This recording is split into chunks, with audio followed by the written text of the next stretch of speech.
convidar os irmãos para nós fazermos uma leitura de um texto sagrado. Romanos capítulo 1, e o versículo 17. Romanos capítulo 1, carta que Paulo escreve aos Romanos, capítulo 1, versículo 17. Romanos 1, versículo 17. Aleluia. Glória a Deus. O tema da nossa reflexão nesta noite é a pregação expositiva no contexto pentecostal. Antes de lermos esta porção, queremos louvar a Deus pela vida de cada pessoa, cada irmão, irmã, esta noite. Deus seja louvado. Aleluia. Meus irmãos, esse mês, outubro, é o mês que se celebra a Reforma Protestante, irmão Dorismar. Deus abençoe sua vida. Também, irmão Marcos, Deus abençoe ricamente a vida dos irmãos. Prazer, viu? Prazer. Então, celebra, estava ali na tela, os 503 anos da Reforma Protestante. De onde surgiu esse nome? De onde surgiu esse nome? Protestante. De onde surgiu? Por que surgiu? Foi assim. Olha para cá, por favor, para que você possa entender. Hoje nós estamos dando abertura. à primeira jornada teológica das comemorações da Reforma Protestante 2020. E com a leitura desse texto, eu quero declarar aberta esta jornada. Capítulo 1, versículo 17 de Romanos, quando diz assim: porque nele se descobre a justiça de Deus de fé em fé, como está escrito, o justo viverá da fé. O justo viverá da fé. Foi exatamente lendo esse texto, e assim, após ter lido esse texto, melhor expressando, declaramos então aberta a Jornada Teológica 2020. Mas, acrescentando aquilo que ou dando sequência àquilo que eu tinha iniciado, esse texto de Romanos, capítulo 1, versículo 17, foi exatamente lendo esse texto que o padre, doutor em teologia, chamado Martim Lutero, alemão, na Alemanha, obviamente, declarou, então, ou postou, as 95 teses no Castelo de Wittenberg no dia 31 de outubro de 1517. Isso aconteceu pelo fato de Martim Lutero estar estudando essa carta, Romanos. E ao estudar essa carta aqui aos Romanos, irmão Ivanildo, ele chegou à conclusão de que a justificação, querido Carlos, a justificação, a salvação, ela é pela fé, que não tem que pagar nada. Não tem que pagar. E alguém estava cobrando? Estava. Era ano de 1500 e pouco, chamado período das trevas, quando a Igreja Católica Romana imperava no mundo todo, e era vendida umas coisas chamadas indulgências, irmão Valdivino, eram vendidas indulgências. Que tipo de indulgência? Era vendido um pedaço do céu. Eles guardavam peças de panos, de túnicas, diziam-se a túnica do santo apóstolo Pedro, e a pessoa, para tocar naquela túnica, tinha que pagar. Foi nesse contexto que surgiu a famosa missa do sétimo dia. No Brasil, não sei como que está hoje, mas lá em Portugal, até hoje, a missa do sétimo dia, ela é cobrada, se cobra, tem que pagar. Inclusive, eu morava do lado da igreja, e o padre estava lendo assim, o padre fazendo a missa do sétimo dia, se chegava na frente do nome da pessoa, não estava lá pago, ele pulava aquele nome. Pulava, sério. Então, essa venda das coisas espirituais, venda de indulgências, pedacinho do céu, as missas, as coisas, nessa época, bom, 1500, Alemanha, mas não é só na Alemanha não, todas as missas de todo mundo era rezada em latim. Não sei aqui quantos já foram católicos, mas na igreja católica é assim, a pessoa entra, aí a pessoa está lá na liturgia, ele vai lendo, aí dá uma pausa, aí todo mundo fala, amém, aí ele continua, amém. Onde surgiu isso? Exatamente nessa época, por causa que a missa era em latim, as pessoas não entendiam. Quando o celebrante dava uma pausa, significava que era para todo mundo dizer amém, que ninguém entendia, era tudo em latim. Aí e ficou a venda de indulgências, tudo se cobrava. E Martim Lutero, ao ver isso, ele era um profundo estudioso da palavra de Deus, ele estudando, ele falou assim, mas peraí, está errado. E ele pensou assim, olha só como é que a pessoa com boas intenções, meu Deus, nossa santidade, o Papa, na época era o Papa Leão X, ele era o Papa da época, ele falou assim, nossa santidade, o Papa, coitado, ele não está sabendo da sujeira que está aqui embaixo na igreja.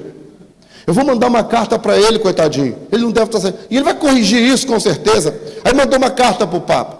Sabe o que o Papa falou? Esse menino está muito novo para se meter nessas coisas. Prende ele. Prendeu. Ficou 1 ano preso. Nesse 1 ano que ele estava preso, sabe o que ele fez? Foi preso pela verdade, tá? Ele comunicou tudo, as coisas estavam acontecendo, nos bastidores da igreja, no meio do povo. Aí, mandou uma carta, foi preso. Nesse 1 ano que ele estava preso, Rosiana, ele traduziu o Novo Testamento todinho, do alemão, do latim para o alemão. O alemão é a linguagem do povo. Se fosse aqui no Brasil, traduzido do latim para o português. E aí, irmão, aquela cópia foi multiplicada, aquela cópia que Martim Lutero fez. E o povão começou a ler aquela cópia que Martim Lutero tinha feito. E quanto mais eles liam, porque agora, a Bíblia, que até então era só em latim, Martim Lutero traduziu um exemplar do Novo Testamento, Daniela, foi para a mão do povão. Da mão do povão, irmão Nilton. E aí o povão começou a ler, e ao ler, viu que de fato a igreja fazia uma coisa, mas a Bíblia proibia. Aí começou. Você já viu uma pessoa enganada? Quando ela descobre a verdade, o que ela faz? Fica tiririca da vida, sim ou não? E ela começa a anunciar para todo mundo que aquilo que estava ensinado era mentira. Então aquelas pessoas, irmão, famílias inteiras começaram a proclamar a verdade, a protestar. Começaram a protestar. E agora, iniciou dentro da igreja romana uma coisa chamada contra-reforma. Contra-reforma, porque começou a igreja uma reforma. Falando em reforma, e começar dentro da igreja, e sabe quem que tentou um negócio desse? Quantos aqui, na Rodovia do Sol, conhecem o missionário Pastor Jones? Pastor Jones de Paula. Quem conhece? Dani conhece, Asmancida, você conhece aqui, né? Pastor Jones, quando ele se converteu, ele era católico praticante. Ele começou a ler a Bíblia e ele viu que está tudo errado. Aqui no Rio de Janeiro, São Paulo, esse pastor que eu estou falando está vivo, é meu amigo, mora lá em Portugal. E ele levou a Bíblia para dentro da igreja, ele arrumou uma confusão dentro da igreja. Porque o padre começou a falar, ele pediu a palavra no meio da missa. Seu padre, desculpa, está errado, eu vou ler aqui para o senhor. Ele começou a ler a Bíblia. Que arrumou uma confusão dele, tiraram ele para fora. Ele voltou na outra missa, tiraram de novo. E aí alguém aconselhou ele, olha, seus pensamentos estão mais voltados para os protestantes. Isso que você está pensando aí, negócio de ficar seguindo a Bíblia, isso é coisa de protestante. Então, esse nome protestante deu-se às pessoas que estavam dentro da igreja, mas ao receber o exemplar da Bíblia na linguagem deles, começou a ver que as coisas dentro da igreja estavam erradas, de acordo com a Bíblia, e aí eles agora começaram a protestar contra a igreja, contra os ensinos que não estavam bem. Entre eles, era que eles viram aqui na carta de Paulo a Timóteo, que o bispo tinha que ser casado. Aí olhava para a igreja, os bispos, nenhum era casado, nem o Papa era casado. Aí eu falei, está errado então, né? Então, muito bem, foi assim que surgiu a reforma protestante. Foi nesses termos. Quando surgiu a reforma protestante, para que avançasse, foi colocado 5 solas. Foram colocadas 5 solas. A primeira sola foi colocar a sola escritura. Só a escritura. Por quê? Porque a igreja até então estava sendo governada pelas tradições. A Bíblia estava de lado. Quem pegava a Bíblia e ia ler, sabe o que os bispos faziam? Eles passavam veneno na folha da Bíblia. E aí quando a pessoa vai ler, você sabe que tem o costume de, né, botar o dedo na boca, voltar na folha, e elas ficavam envenenadas. Foi daí que surgiu esse ditado: quem lê a Bíblia fica doido. Foi aí, por causa dos venenos que eles passavam, tá? Outra coisa também que nessa época surgiu nessa época a leitura do terço. Já viu aquelas bolinhas? Quem já foi católico sabe que, assim, a pessoa pega uma bolinha, segura e fala uma Ave Maria, Ave Maria, aí fala, depois segura e pula para outra bolinha e repete de novo, fala Ave Maria, segura. Não é assim? Quem já foi católico? Sim ou não? É desse modelo. Não estou inventando não, tá? É desse modelo. Por que isso foi inventado assim? Isso foi inventado na época dos escravos, os senhores feudais. Quando o escravo terminava a sua tarefa, para ele não ficar ocioso, aí eles inventaram isso como castigo para o escravo. Então a pessoa que tem o terço e que fica fazendo aquilo, está seguindo um ensinamento de escravatura, de punição.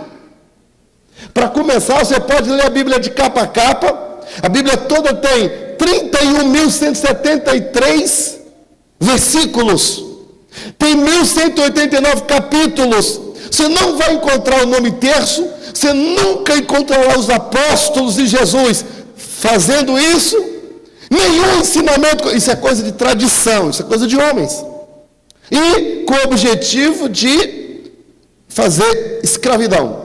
Pastor, essa informação do terço, isso tirou da onde? Se você tiver uma enciclopédia Bessa em casa, está lá escrito, enciclopédia secular. É lá que está escrito isso, na parte de história. Entendeu? Então, a história geral conta isso. Ô Edson, a história geral conta isso. Está te procurando lá em cima, você está queimando. Então, escuta. Mais ainda, como a reforma...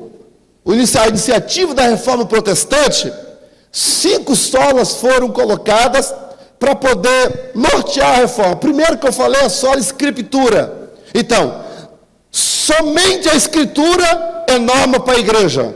Não tem tradição de homem, nem de pastor, nem de bispo, nem de padre, nem de vice-deus, nem de papa, nem de arcanjo, nem de Miguel Anjo, nada disso. Só a palavra de Deus. Então, sola escritura, só a Bíblia é suficiente para guiar a igreja. Só a Bíblia. A outra sola que foi estabelecida, só a graça, sola gratia. A palavra sola, ela é oriunda do latim, então por isso sola, que significa somente, como se fosse uma norma. Somente a graça é suficiente para salvar as pessoas na igreja, não precisa pagar. Você vê outras igrejas por aí, dando envelope, cobrando da pessoa. Já viu? Para fazer oração tem que cobrar. Irmão, isso já foi combatido na reforma protestante. Já foi combatido. Esse negócio de cobrar para fazer oração para as pessoas.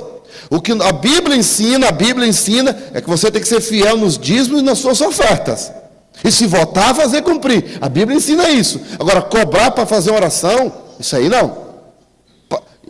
Enganar. Eu estudo psicanálise. Existem muitas formas, irmão Dorimar, de enganar a pessoa. Deus, ele pode atender a pessoa que fez um propósito ali naquela determinada igreja. Deus pode até atender, porque Deus é misericordioso. Mas o líder que está levando o simples aquelas coisas, vai prestar conta diante de Deus. E a coisa é séria. Numa certa igreja aí, só para vocês terem ideia desse negócio de cobrar, o camarada falou assim, num culto: quem aqui está satisfeito com o salário que ganha? Quem está satisfeito? Levanta a mão. E pouquinha gente levantou a mão. Aí ele falou, chamou os obreiros. Aí veio tudo na frente assim, com um monte de envelope na mão. Aí, você que não está satisfeito com o salário, pega esse envelope aí para fazer uma oração. Aí o povo pegaram aqueles envelopes. Agora você vai colocar aqui, ó, o dízimo do valor que você quer ganhar. Quanto você quer ganhar? Você quer ganhar 10 mil? Coloca o dízimo aí, é 1.000. Aqui dentro, hoje, pela fé. Agora você vai, coloca Deus na parede. Imprensa Deus. Vamos exercer a fé. Impressionou o pessoal. Imagina, irmão. Eu estudo psicanálise. Isso é um jogo psicológico para enganar o simples. Está entendendo? Esse tipo de situação, então, por isso eu percebo que ainda hoje é necessária uma reforma. Entendeu? Ainda hoje, porque tem gente que usurpa a fé do simples. Então a primeira sola foi sola escritura, a segunda somente a graça, não precisa cobrar nada. A terceira sola é a sola chamada sola fide. É a palavra latina, irmã Janilta, que significa somente a fé em Jesus Cristo. Não tem intermediário, nem Pedro, nem Paulo, nem Maria, com todo respeito, tá, gente? Tem alguém agora, algum irmão ou pessoa nos ouvindo agora através do Facebook, através das nossas redes sociais. Não estou aqui ofendendo ninguém. Pelo amor de Deus, eu estou explicando como é que é. Só a fé. Então, somente a fé. Quarta sola, solos Cristos. Só Cristo salva, só Jesus. Maria não salva, Pedro não salva, João não salva, só Jesus. E quinta sola é a sola Deo Glória, ou seja, glória só para Deus. Não pode dar glória para homem. Bater palma, uma salva de palma, pastor Wallace. Pastor Wallace não pode ser aplaudido. Só Deus pode ser aplaudido. Só Ele glória. Só Ele honra. Só Ele louvor. Quem pode adorar o Senhor esta noite, levanta a mão assim. Glória a Deus, glória a Deus. Glória só para Ele. Então, com essas 5 solas, somente a Escritura, somente a graça, somente Cristo, somente a fé e glória só para Deus. Aí rompeu a reforma protestante.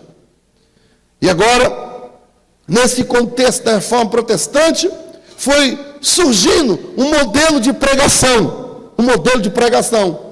Porque só a Escritura. Então as pessoas, como os reformadores, pregavam só a Bíblia. E aí surgiu a pregação expositiva. E é esse o nosso tema esta noite. Pregação expositiva no contexto pentecostal. O que é uma pregação bíblica? Pregação bíblica, no sentido geral, trata-se de um texto bíblico, da leitura de um texto. Pregação tem que ter uma leitura de um texto. Leitura do texto bíblico. Claro, se você leu, você vai precisar interpretar. Segundo lugar, você vai precisar explicar para quem está ouvindo. Você lê, você interpretou, agora você vai explicar. Compreender os 3 verbos. Ler, interpretar, explicar. Tá bem. Aí a Rosana, que é muito inteligente, ela fala assim: pastor, mas o que isso tem a ver com o meu dia a dia? Aí isso, o nome disso é aplicação, Dorismar. Então, os 4 verbos da pregação: ler, interpretar, explicar e aplicar. Aplicar no nosso dia a dia. Isso é uma pregação bíblica. Mas, claro, sempre levando em conta o contexto original. Levando em conta o que esse texto significa para os primeiros ouvintes. Quem ouvia, entendia o quê? Entendeu? Quem ouvia lá. Quem ouviu? Aí depois, só depois de você explicar para aquela época é que você vai trazer para hoje. Então isso é uma pregação bíblica. Pastor, o que mais acontece de errado? A pessoa lê e aplica direto. Lê e aplica direto, sem explicar para aquela época. Então isso não é uma pregação. Está cortando ali muitas etapas. Por isso que tem muitos erros. Recentemente alguém pregando aqui, não é obreiro nosso não, visitante. Os nossos são muito bem instruídos. Alguém pregando falou bem assim, ó, a pessoa estava pregando sobre Ruth. E sobre a fome, quando eles desceram lá para Moabe. E aí, ó, eles desceram para Moabe por causa da fome. E havia fome, morreu o marido dela. Aí a pessoa foi aplicar, olha só, falando da fome, a pessoa foi aplicar. Eu quero dizer para você, que se tem fome na sua casa, Deus não vai deixar você não sei o quê. Tá, mas o texto não falou que Deus ajudou, que eles não passaram fome. Pelo contrário, eles tiveram que mudar por causa da fome. Aquele texto não permite isso. Quando eu ouvi aquilo, meus ouvidos doeu. Eu falei, ai, coitado, tinha que passar pelo Daniel Berg. Estava aplicando uma coisa que o texto não permite. Agora, se o texto falasse que ela foi, enfrentou a fome, mas Deus socorreu, inclusive, a pessoa pode ter ido para Moabe, além de enfrentar a fome, ainda perdeu os maridos, voltar, tudo via, desculpa a expressão, um rabinho debaixo das pernas, murchinha, e até a Noemi falava assim, não me chame mais Noemi, me chame de Mara, que significa minha alma está amarga. Foi isso. O que cabia ali, conforme nesse texto? Cabia assim, se você está sofrendo, saiba que Deus vai te tirar dessa terra, porque foi isso que Deus fez. Deus vai fazer você voltar. Aí sim o texto cabe. Agora, no contexto da fome, no contexto de morte, a pessoa fala que Deus vai te salvar. Mas como? O texto não diz isso, não é? Então, é isso, isso não é pregação. Tem muita gente que fala qualquer bobagem achando que é pregação, né? No sentido específico, temos 4 tipos de pregação. Primeiro, pregação narrativa. O que é uma pregação narrativa? O foco está na narração. Por exemplo, Fernanda, José. E José era o 11º filho, e José sonhava, e vai narrando a história de José. E enquanto narra a história, para aplicar. Para aplicar. Isso é uma pregação narrativa. Uma pregação que vai contando a história do personagem da Bíblia. No nosso meio pentecostal, irmã Mara, é o que mais acontece. A irmã Lia prega bem essas mensagens, eu gosto de ouvi-la. Pregadora narrativa, né? Pregação textual, o foco está no texto. Pessoa lê o texto, do texto, aí pega lá, versículo tal, nesse versículo aqui, isso me ensina, nesse versículo aqui, isso me ensina isso, nesse versículo aqui, isso me ensina aquilo. Isso é uma pregação textual, Fabinho. Cadê o irmão Fábio? Está aqui. Pregação textual. Pregação temática é um outro tipo. O foco está no tema. É o que eu estou querendo fazer mais ou menos hoje. O meu foco está no tema. A pregação expositiva no contexto pentecostal. Estou explicando o que é pregação, mas eu estou me focando no tema. Pregação. Não é? Tudo que eu vou falar, por exemplo, eu vou pregar o meu tema. Vou dar um tema. Jesus, o prometido de Gênesis e Apocalipse. É o tema. O prometido em toda a Bíblia. Imagina que eu dei esse tema. Jesus, o prometido em toda a Bíblia. Aí eu começo. Lá em Gênesis capítulo 3, versículo 15. Está escrito assim, da semente da mulher nascerá um. E ó. Falei Gênesis, né? Aí, ele foi prometido lá em Gênesis. E Eva. Aí, eu vou. Mas em Deuteronômio, Jesus é apresentado como profeta, porque Moisés falou: olha, após mim se levantará um, a esse vocês vão ouvir. Estava falando de Jesus, mas nos Salmos, aí sabe, vou falando. Aí quando chega Isaías 53, porque quem deu crédito à nossa pregação, a quem se manifestou o braço do Senhor, porque foi subindo como um renovo perante ele, não tinha aparecendo em formosura, e olhando nós para ele, nenhuma beleza vimos para que desejasse, era desprezado, homem de dor, experimentado no trabalho, e aí, Mas como a ovelha muda foi levada ao matadouro, não abria a sua boca, e perante... Eu vou falando. Ali, olha, ali estava falando que ele ia morrer. Né? Então, o meu foco está onde aí? No tema, Jesus, o meu tema é Jesus. Aí eu vou correr na Bíblia, falando do mesmo tema. Jesus, Jesus, Jesus, entende? Essa é a pregação temática. Ela existe, é muito boa. Só tem que saber também. Senão, você pode citar um texto fora do contexto, né? Mas é importante também. E por fim, pregação expositiva. O foco está na explicação do texto. A pregação expositiva pega um texto e a pessoa vai explicando o texto. Palavra por palavra, versículo, vai explicando e aplicando. Explicando e aplicando. Então, o foco está na explicação, exposição. Isso é uma pregação expositiva. Os 3 princípios da pregação expositiva. Primeiro, contexto, os 3 contextos. Os 3 contextos principais da pregação expositiva. Primeiro contexto. Porque eu estou falando da pregação expositiva, esse é o meu tema. A pregação expositiva no contexto pentecostal. Isso aqui, ó.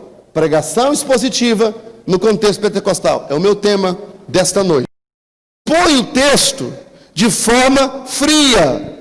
Não espera uma manifestação sobrenatural. Por exemplo, ei, olhem para aqui, por favor. Ajuda aí. A pessoa, um pregador tradicional, de repente é lá, ó, lá atrás, pode ser lá. Você vê um pregador tradicional pregar. Ele vai abrir o texto e vai pregar muito bem o texto bíblico, vai expor o texto. Mas esse pregador sensacionista, ele não vai criar durante a conclusão da pregação, enquanto estiver pregando, ele não vai criar expectativa nos ouvintes de receber a cura ainda hoje, aí no banco. Ele não vai pregar assim. Ele não vai pregar que o milagre vai acontecer na sua vida. Não. Por quê? Ele não acredita nisso. Teve um pastor, meu amigo, batista tradicional. Ele falou bem assim: pastor, Jesus não precisa mais de curar as pessoas. Eu falei, por quê? Ele já deu inteligência aos médicos. Ele falou comigo. Aí eu perguntei assim: e as doenças que os médicos não curam? Ele ficou calado. E aquelas que os médicos não curam, que Deus deu sabedoria aos médicos, eu sei. Mas, então qual é o contexto de uma pregação expositiva de um tradicional? Não acredita nos milagres conforme nós acreditamos. É diferente. Segundo contexto dos neopentecostais. Pastor, cita um exemplo de uma igreja neopentecostal. Igreja Mundial do Reino de Deus, neopentecostal. Essa é neopentecostal. Não expõe o texto por causa do interesse pessoal. Eles só pregam aqueles textos que eles querem. Não prega, por exemplo, você nunca vai encontrar numa igreja dessa, mundial ou outras, pegar, por exemplo, Romanos, capítulo por capítulo, versículo por versículo. Eles não pegam isso, não. Porque isso, irmão, é para quem tem responsabilidade com a alma. Agora, quem quer agradar o povão, só agradar. Ó, vem, só quer agradar o povo. Fala de conta que o povo é uma clientela, cliente.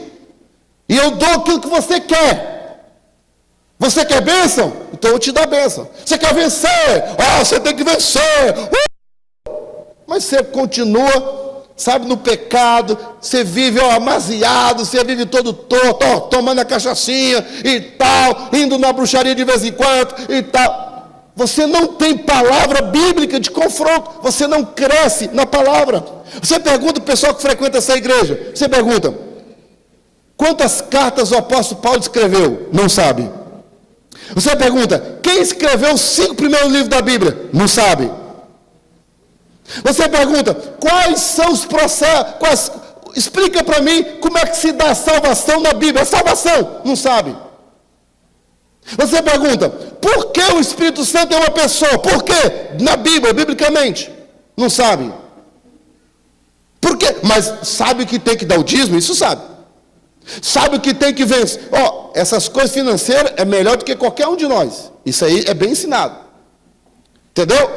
neopentecostal, a pregação expositiva no contexto neopentecostal nem existe, na verdade. Porque eles têm interesses, não querem ensinar o povo. Se você aprender a palavra, você sai de lá. Então é melhor vencer, vencer, vencer, conquistar, conquistar, conquistar, carro novo, carro novo, carro novo, entendeu? É melhor assim, botar Deus na parede, meu Deus, não parece que Deus fica na parede, né? Essas coisas. Pregação no contexto pentecostal, que é a nosso tema. Não coloca a experiência acima do texto. Pentecostal, vai pregar a palavra de Deus, sempre a Bíblia é maior do que nós, maior do que a nossa experiência. A sua experiência é muito boa, mas é para você. Para mim, não serve. Serve a Bíblia. Ai, pastor, uma vez uma irmã foi me contar que um espírito entrava na casa dela e fazia um montão de coisa na casa dela. E ela falou que pegou um óleo, ungiu as portas, a casa, o chão, a parede, ungiu tudo lá. E a partir desse dia aí, o espírito mal nunca mais foi lá e tal, e tal, e tal. Foi a experiência dela. Não tem base bíblica para isso. Eu não posso ensinar isso para frente.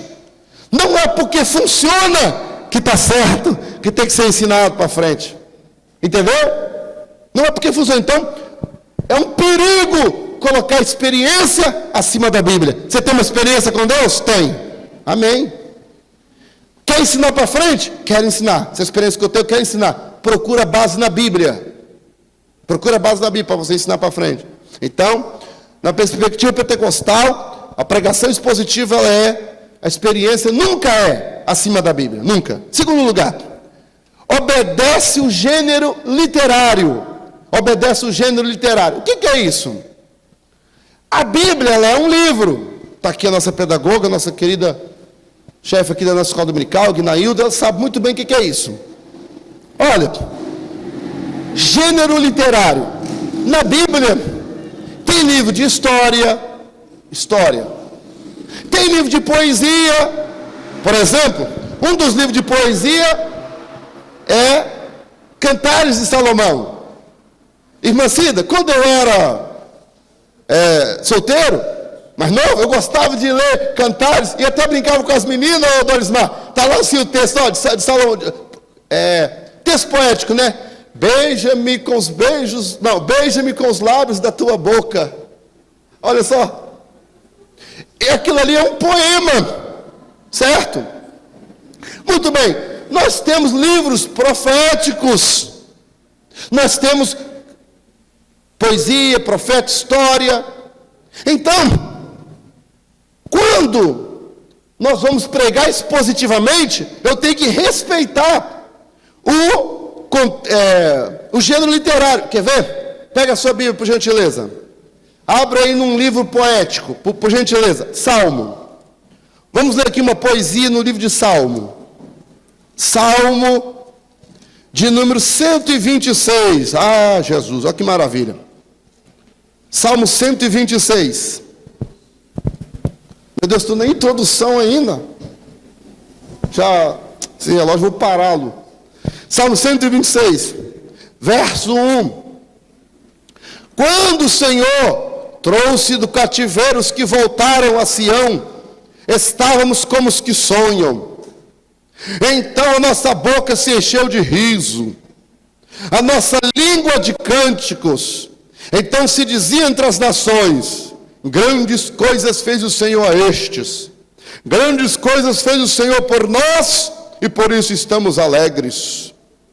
Faz-nos regressar outra vez do cativeiro, Senhor, como as correntes do sul. Os que semeiam em lágrimas cegarão com alegria. Aquele que leva a preciosa semente, andando e chorando, voltará, sem dúvida, com alegria, trazendo consigo os seus molhos. Isso é um poema lindo, sim ou não? Você não pode literalizar esse poema. Por exemplo, você está com a Bíblia aberta aí? Dá uma olhadinha para o verso 5. Os que semeiam em lágrimas cegarão com alegria. O que é isso? É um sentido figurado. Ninguém anda por aí jogando assim. Não, é um sentido figurado. Isso aqui é uma poesia.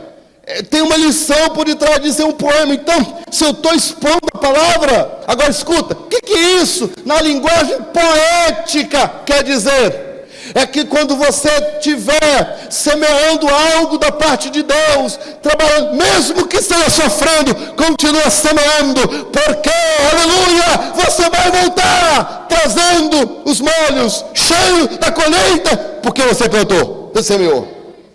O texto está dizendo, só colhe quem semeia, mesmo semeando em lágrimas. Você sabia que no contexto do casamento, não é a questão do salmo em si, mas no contexto do casamento, falando em semear em lágrimas, quantas vezes semeamos em lágrimas, para colher depois com alegria?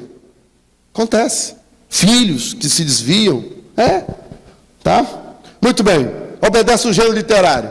Terceiro princípio aqui, na pregação expositiva, o texto, vê o texto como vivo, real e presente no seu dia a dia. No contexto nosso pentecostal, o texto é vivo. Nós vemos o texto vivo e real, como no nosso dia a dia. Me acompanha, Atos, capítulo de número 10. Atos 10, é um exemplo do texto vivo. Atos 10, versículo 44. Atos 10. Atos 10. Eu falei Atos 10? Atos 13, Atos 13, perdão, Atos 13. Atos 13, me desculpa, Atos 13, versículo 9. Atos 13, versículo, eu estou falando assim que é para a gente adiantar, beleza? Atos 13, versículo 9. Mas, resistindo-lhe Elimas, o encantador, Atos 13, verso 8, versículo 8, Atos 13, versículo 8, é o que eu estou sem óculos. Mas resistia-lhes Elimas, o encantador, porque assim se interpreta o seu nome, um encantador, um mágico. Aí, seu nome, procurava apartar da fé o procônsul. Ele procurava desviar o cara, o procônsul, a autoridade romana, estava querendo aceitar Jesus. O cara usado pelo capeta, enganador, recebia mufufa por detrás, que estava, né? Aí estava querendo que ele se convertesse e parar de pagar as mufufas. Versículo 9 agora. Todavia, Saulo, que também se chama Paulo, cheio do Espírito Santo, fixando os olhos nele, disse: ó filho do cão, filho do diabo, cheio de todo o quê? E de toda malícia, inimigo de toda justiça, não cessará de perturbar os retos caminhos do Senhor? Eis aí agora contra ti a mão do Senhor. Ficará cego, sem ver o sol por algum tempo. No mesmo instante, a escuridão e as trevas caíram sobre ele, e andava à roda, buscava a quem guiasse pela mão. O pentecostal, quando está expondo esse texto aqui, ele vê o texto vivo, ele pensa assim: se alguém invocar comigo, não por minha causa, né? Porque a causa, Paulo não estava se defendendo a ele aqui, ele estava defendendo quem? O evangelho. Ele estava pregando, e alguém estava querendo atrapalhar a pregação, Fernanda. Aí Paulo, você está querendo atrapalhar a obra de Deus? Não era pessoal, tá? Escuta bem, ei, aqui, escuta o que eu quero dizer aqui nessa noite. Tem muito crente, Isadora, tem muito crente que é macumbeiro. Você está mexendo com um profeta, você vai ver, Deus vai te colocar no leito. Ameaça a pessoa em nome de Deus. Não foi isso que Paulo fez. Paulo fez aqui não foi em defesa dele. Quem faz isso é macumbeiro. Deus não faz isso. O diabo dá até a mãozinha a essa pessoa, para ela crescer nisso e continuar fazendo outras macumbarias. Sabia? Quem deseja mal para os outros, não é assim que o evangelho ensina. O que o evangelho ensina? Se o teu inimigo tiver fome, dá-lhe de comer. Se tiver sede, dá-lhe de beber. fazendo assim, motorar as brasas sobre a cabeça dele. É isso que o evangelho ensina. Não ensina a vingar. Vingança é do capeta, de Satanás. E aqui esse camarada estava perturbando o evangelho. Não implica. Aí Paulo falou assim: você está mexendo com o evangelho de Cristo? Você vai ficar cego, você vai ser besta. Na mesma hora, aí o pentecostal expondo esse texto, ele acredita nesse texto para hoje. No nosso dia a dia, esse texto é vivo para nós. Entende? O pentecostal ele vê assim. Outra questão do pentecostalismo na pregação expositiva: crê e espera o sobrenatural enquanto narra, enquanto prega. Olha, eu estava pregando lá em Portugal, estava narrando um texto, estava pregando um texto. Qual texto que eu estava pregando? Aquele texto, estava expondo aquele texto, de João 4:24, irmão João Evangelista. Deus é Espírito, e importa, irmão Lauriane, que aqueles que o adorem em Espírito e em verdade. Está pregando esse texto. Aí quando eu estava explicando isso, pastor Mateus, eu disse assim: Deus é Espírito. Espírito, Léo, você não vê. Então ali está vendo o Espírito Santo, ele está com a roupa cor de amarelo. Você não vê o Espírito Santo. Se o diabo entrar, você não vê também o diabo entrando, ele é um espírito. Espírito é invisível. Aí eu falei: Deus é Espírito, você não vê. E a Bíblia diz que Deus quer que os verdadeiros adoradores adorem a Deus em Espírito. É pela fé. Você não vê, mas você adora. Você não vê, mas você crê. Você não vê, mas você serve. Você não vê, mas você obedece. Enquanto eu estou pregando, no segundo banco assim, uma moça começa a sentir dor de ouvido. E eu estou de cá olhando. Como eu estou aqui agora vendo as pessoas, fico assim, ó, só pondo sentido. Aí, irmã Marina, a moça começou a chorar, botando a mão no ouvido. Começou a chorar, Nicolas. E ela levanta mais o avô, no meio da igreja, assim, no meio do culto, eu estou pregando, para o no meio da igreja vai sair. Aí eu peguei, fiquei meio retado com aquilo, eu falei: então, o que se passa? O nome desse senhor chama-se Álvaro. Irmão Álvaro, o que se passa? E ele parou e falou assim: seu pastor, a minha neta está a passar muito mal. Eu estou saindo para levá-la ao hospital agora. Aí eu peguei e falei: traz ela aqui. Traz ela aqui. Eu falei bem assim: vamos ver se Deus está aqui, igual eu estou falando. Está invisível, mas vamos ver se Ele está aqui mesmo. Sabe o que é isso? Que o pregador pentecostal, quando ele vai pregar, eu estou pregando aqui, ó. E eu creio que Deus está operando aí na sua vida. Está fazendo um milagre agora, enquanto eu creio nisso. Eu subo a tribuna aqui, crendo que enquanto estiver ministrando essa palavra, uma palavra da parte de Deus, será liberada na sua vida. O pentecostal acredita nisso. Então, enquanto ele está expondo o texto, ele acredita no sobrenatural. Trouxeram a menina na frente, oramos por ela. Resumindo e concluindo, foi curada na hora. Você não vê isso na igreja tradicional. Se você falar com o pastor, está dentro de você, vamos orar, né? Leva no médico. Manda levar para o médico. Pentecostal não, manda, ajoelha aí, pega logo o óleo, aí ungir, bota a mão na cabeça, é na hora. Então, crê e espera o sobrenatural narrado no texto, ainda hoje. Um poder sobrenatural de mudança na vida. A pessoa entra aqui acreditando, a palavra está sendo pregada. Aí o pentecostal aí fala assim: eu quero isso para mim. Vai acontecer isso aí, ó, na minha vida. Crê, tá? Expõe o texto, ressaltando o papel do Espírito Santo. O pentecostal, ele crê, ele ressalta o papel do Espírito Santo em todas as atividades, tanto do crente quanto da igreja. Não apenas salvação, santificação, porque aqui tem gente que está só preocupado com a santificação interna das pessoas.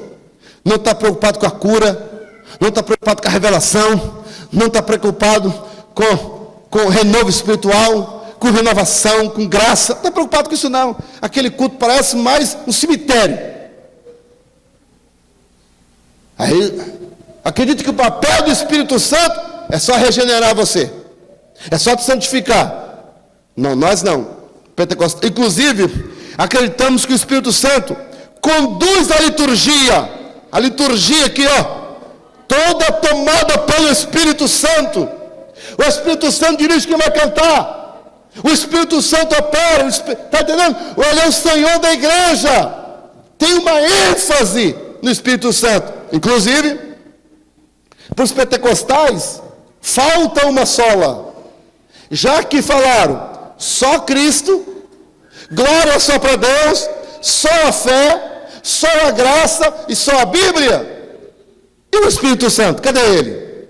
Note que ficou faltando o solos Espírito Santo, uma ênfase ao Espírito Santo. E uma vez, conversando com alguém falou, não, porque na época os reformadores, não estava acontecendo nenhuma heresia contra o Espírito Santo, que na doutrina do só Escritura já está incluso o Espírito Santo. Ah, é? A só Escritura já está incluído Jesus.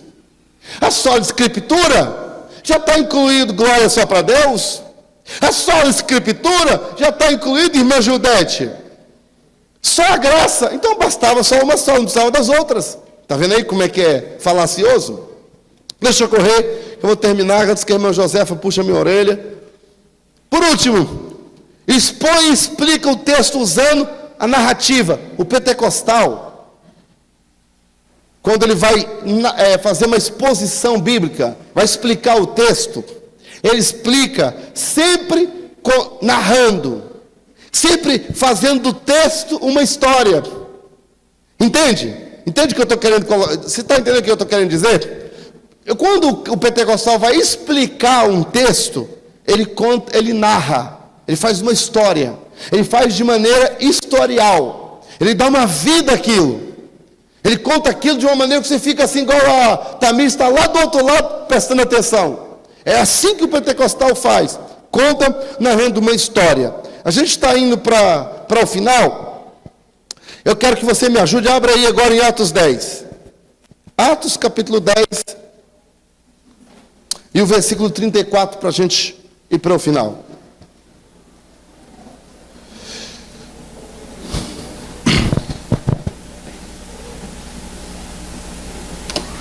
Atos 10, 34. E abrindo Pedro a boca, disse: reconheço por verdade que Deus não faz acepção de pessoas, mas que lhe é agradável aquele que, em qualquer nação, o teme e o faz, e faz o que é justo. A palavra que ele enviou aos filhos de Israel, anunciando a paz por Jesus Cristo, este é o Senhor de todos. Essa palavra vos bem sabeis, esta palavra, vós bem sabeis, veio por toda a Judeia, começando pela Galileia, depois do batismo de João, que João pregou, como Deus ungiu a Jesus de Nazaré, com o Espírito Santo, e com virtude, com poder, o qual andou fazendo o bem, curando a todos os oprimidos do diabo, porque Deus era com ele. E nós somos testemunhas, somos testemunhas de todas as coisas que fez, tanto na terra da Judéia como em Jerusalém, o qual mataram pendurando-o no madeiro. A este ressuscitou Deus ao terceiro dia, e fez que se manifestasse, não a todo o povo, mas às testemunhas que Deus antes ordenara, a nós que começamos e bebemos juntamente com ele, que comemos e bebemos juntamente com ele, depois que ressuscitou dos mortos, e nos mandou pregar ao povo, testificar que ele é o que por Deus foi constituído juiz dos vivos e dos mortos. A este dão testemunho todos os profetas, e todos que nele creem receberão o perdão dos pecados, dos pecados pelo seu nome. Aí, versículo 44. Dizendo Pedro essas palavras, o que aconteceu aí? Caiu o Espírito Santo sobre todos que ouviram a palavra. E os fiéis que eram da circuncisão, todos quanto tinham vindo com Pedro, maravilharam-se de que o dom do Espírito Santo era derramado também sobre os. Por quê? Por quê? Porque ouviram falar o quê? Pedro, aqui, começou a pregar e explicar esse texto. Olha, gente, Pedro aqui faz uma pregação expositiva. Pedro começou, gente, isso aqui é o que aconteceu. Isso aqui foi o que foi prometido. Ele começa a explicar. Olha, Deus ressuscitou. E agora ele está vivo. Quando Pedro termina de fazer isso, diz a Bíblia, que caiu o Espírito Santo sobre eles. É muito interessante essa palavra. E caiu o Espírito Santo sobre eles. Como uma nuvem que cai, como a chuva que cai sobre eles. Assim foi o Espírito Santo. E eles começaram a falar em outras línguas. E a glorificar o nome do Senhor. Obrigado. E agora, irmãos, algumas coisas me chamam a atenção aqui nesse texto. Primeiro, olhem para o versículo de número 35. Mas que, o versículo 34 fala, Deus não faz acepção de pessoas. No versículo 35, mas que lhe é agradável aquele que, hoje nós estamos falando, né? Aquele que em qualquer nação não tem um escolhidozinho, um especialzinho, um santinho, aquele que é sujeito indeterminado, aquele que em qualquer nação, ou seja, pode ser branco, pode ser preto, pode ser azul, pode ser amarelo, pode ser chinês, pode ser russo, pode ser aquele que pode ser árabe, em qualquer nação, temer o nome de Jesus. Aleluia. Deus não faz acepção de pessoas. Já que Deus não faz acepção, já que é todo aquele, Pedro disse isso para eles, eu quero aplicar para a sua vida. De repente esteja eu pregando aqui nesta noite, nesse contexto da pregação expositiva, no contexto pentecostal. Talvez eu esteja pregando para alguém que está passando uma fase muito difícil. E talvez Satanás esteja lembrando todos os seus erros, todas as suas dificuldades. Mas a Bíblia fala, Deus não faz acepção de pessoa, todo aquele. Há uma porta aberta para você. Para você essa noite, todo aquele, Deus tem algo para a sua vida. Você acredita? Estou terminando. Agora, olha só aqui que diz o texto. Não dá para explicar o texto toda hora, já se foi. Mas Pedro, falando nesse texto, versículo 43 agora. A este dão testemunho todos os profetas. Significa que todos os profetas da Bíblia, Moisés foi profeta, escreveu os 5 primeiros livros da Bíblia. Isaías, profeta, todos os profetas.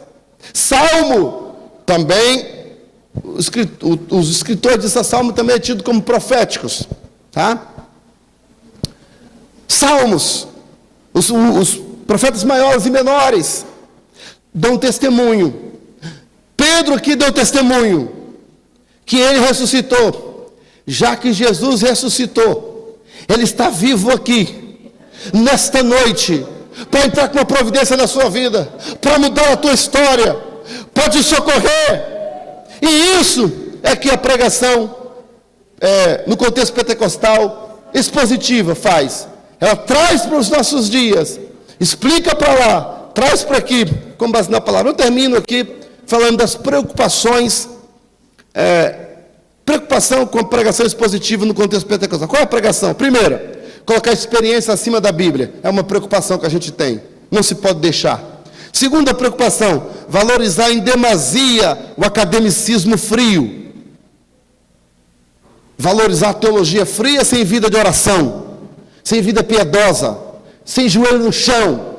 Você quer pregar no contexto pentecostal? Quer ter fogo de Deus? Tem que ter vida de oração, tem que ter vida no altar, tem que ser consagrado, tem que buscar de Deus. É a preocupação. Terceira preocupação, que os pregadores, expositores, é uma preocupação. Deixem de ser escravos do texto. Olha a preocupação de Paulo com relação a isso em 1 Coríntios 4 e 6. Irmãos, apliquei essas verdades a mim e a Apolo, por amor de vós, para que, por nosso intermédio, aprendais a não ir além do que está escrito. Escuta, olha o que Paulo falou. Aprendais a não ir além. Por que o pessoal quer consagrar a mulher pastora, sendo que não está escrito na palavra de Deus?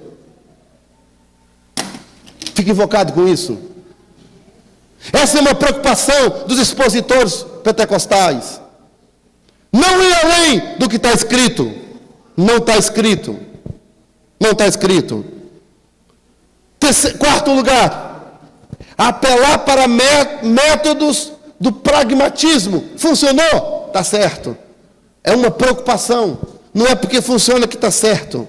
Afinal, são métodos fáceis, funciona.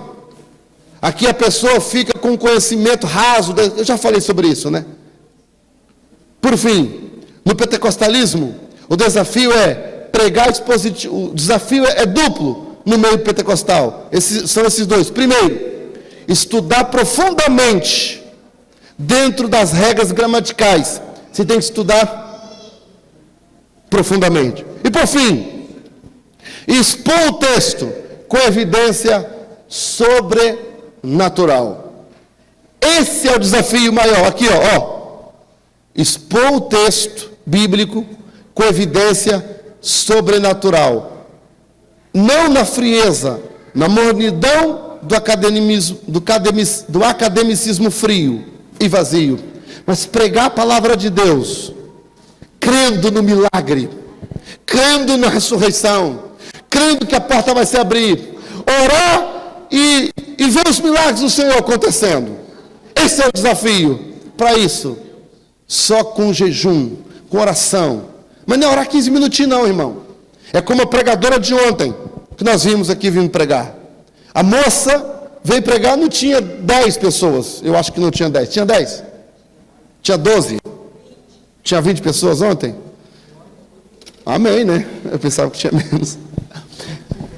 Mas olha, a irmã, para ela pregar aquela mensagem ontem, durante 2 dias, no Melk, consecutivos, ela não comeu um caroço de feijão.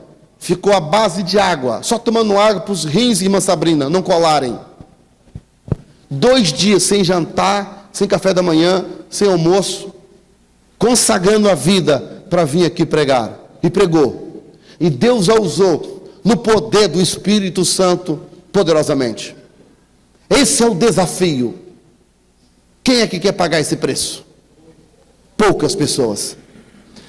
É assim que acontece a pregação expositiva do contexto pentecostal. Espera-se que enquanto prega com profundidade, os milagres aconteçam. Foi por isso que Marcos, ele escreveu, e com essa leitura eu encerro, capítulo 16, e o versículo 15, ide por todo o mundo, pregai, mandou pregai o evangelho a toda criatura, quem crer e for batizado será salvo, quem não crer será condenado, aí vai lá, e estes sinais seguirão os que crerem, em meu nome expulsarão demônios. Se você for numa igreja pentecostal, numa igreja tradicional, presbiteriana, batista, você nunca vai ver alguém expulsar demônio. Você pode entrar ano e sair ano de lá. A minha tia é batista tradicional. Ela tem quase a minha idade. Ela tem 45 anos, mais ou menos, ela tem.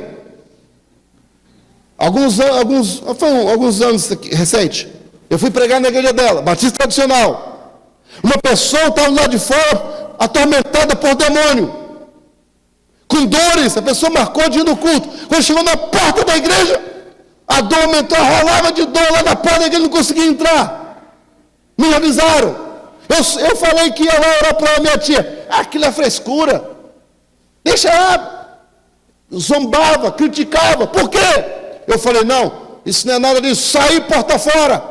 Fui lá. Rebotei as mãos sobre a senhora. Expulsei aquele demônio da dor. Ela ficou curada na hora. Entrou para dentro da igreja. Assistiu o culto. Procurou a assembleia. Aceitou Jesus, está firme até hoje. De cantarabachuri, cantarabanaga, rabassuri, cantarébias. Por quê? Que a minha tia com 40 e tal anos não acredita no poder da expulsação do demônio. Porque não prega, conforme está aqui em Marcos capítulo 16. E os sinais seguirão os que crerem. Vamos ficar de pé. O sinal seguirá você também. Eu quero orar pela sua vida nessa noite. Nós vamos encerrar. Aleluia.